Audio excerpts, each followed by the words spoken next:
You are listening to Beyond YOLO, a youth podcast series on real-life stories of resilience in Victoria's North East and New South Wales border region.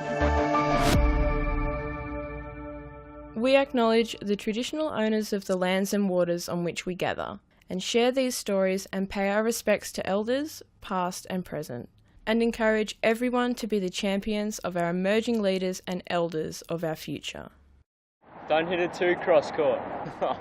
When you get good, it becomes so enjoyable. Daniel Smith looks like a typical 15-year-old boy. Messy hair, orthodontic work, eyes downcast when around strangers. But put him on a tennis court and he comes alive. I was playing tennis because of the social aspect and the competitive level. Dan's goal is to become a professional tennis player. As a young person living in regional Australia, there are a lot of extra steps he will have to take.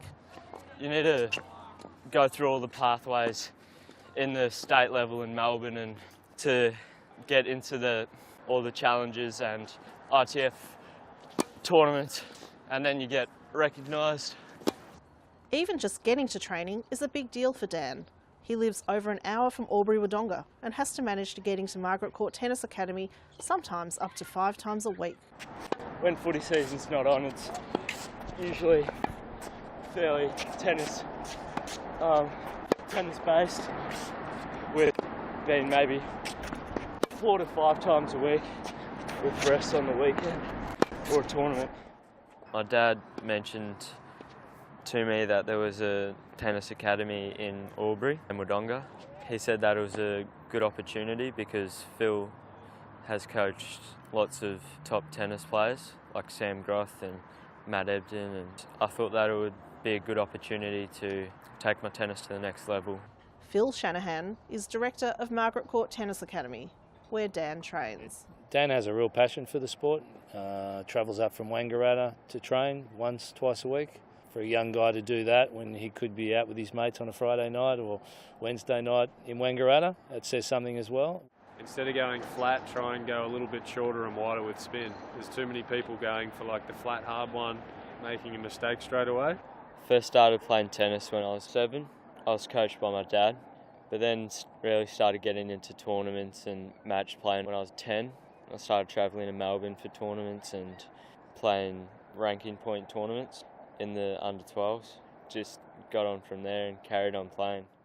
You know, the mental side of the game, I think, makes up about 85% of tennis. You know, you look at the top 20, top 50, top 100 players, there's not much difference between them. But you see what Nadal does mentally to his opponents at the French Open. He's just relentless.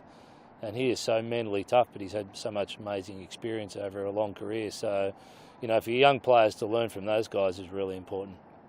There are ups and downs to playing the sport. Go. You know, you lose first round couple tournaments in a row and your confidence is down and you can't really be bothered to get up and train the next day or compete in the next tournament.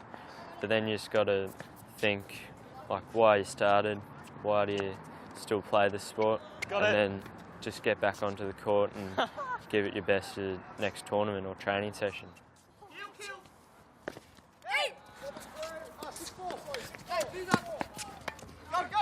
Successful Australian tennis players, like Sam Groth, leave a big impression on Dan. Sam trained on the same courts Dan does now, and he went on to reach a career high of number 53 in the world, as well as representing Australia in the Davis Cup. I think kids growing up in Wodonga, keep working at it.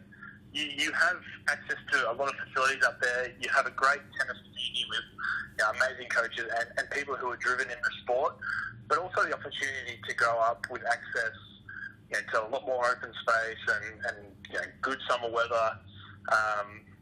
But I'd also, if the chances do, I guess, arise to test yourself against the best in other regions, venture out and pick those opportunities. But most of all, just enjoy what you're doing. For me, that was the biggest thing my whole career, and one of the things that pushed me to be the best was I was enjoying the whole journey.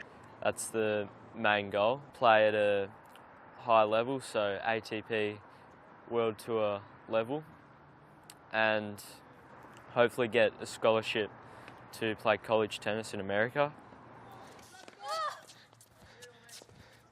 Go! He'll have to leave Wangaratta soon, and he'll have to get to the city where, you know, you'll get that consistent competition and train with the best guys. He's then going to have to think about school. Do I go to university first, or do I get a trade first? Or, you know, have I got the money to be able to travel on the circuit, to travel overseas for the next 3 to 5 years? Financially, that's going to be really tough. Playing at places like Melbourne Park, when you get on court, you just play your game and everything works out. Then when you play that first match, you've got your confidence and it all goes up from there. He'll have his own journey and find his own way, but I have no doubt that he's going to go a long way in tennis. It's got to be something within, something special. My ultimate aim is to train every day and practice to get to the top 10 in the world. Big thanks to Daniel Smith for sharing his story. This story was developed for the Beyond YOLO Youth Podcast series by writer Amy Chan and produced by Alison Plasto and Tony Grace of Out of Line. Special thanks to Douglas Smith, Phil Shanahan, Cameron Ma and Sam Groth. Intros and outros were voiced by Henry Rotherham.